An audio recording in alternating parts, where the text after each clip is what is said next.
એકવાર એક દીકરીને એના કાકાએ પૂછ્યું કે બેટા હમણાં તારા લગ્ન થયા તો જમાઈ શું કરે છે? ત્યારે દીકરીએ કીધું કે જમાઈ મારી રિસ્પેક્ટ રાખે છે, મારી કાળજી રાખે છે અને મને સાચા હૃદયથી પ્રેમ કરે છે. ત્યારે કાકાએ કીધું એ બધું તો ઠીક, પણ નોકરી શું કરે છે? ત્યારે દીકરીએ કીધું કે તો કારખાનામાં જાય છે. ત્યારે કાકા કે બેટા તું આટલી બધી ભણેલ ગણેલ, આટલી બધી હોશિયાર અને તે એવું ઠેકાણું ગોત્યું?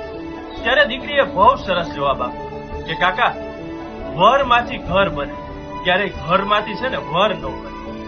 અને છે ને કાકા, કદાચ હું લાખો કરોડોપતિને હું પરણી હોત ને, પણ એ મને સમય નો આપી શકત. એનું શું? એ મને સાચા હૃદયથી પ્રેમ ન કરી શકત. એનું શું થાત? એ મારી કાળજી જ ન રાખત. એનું શું થાત?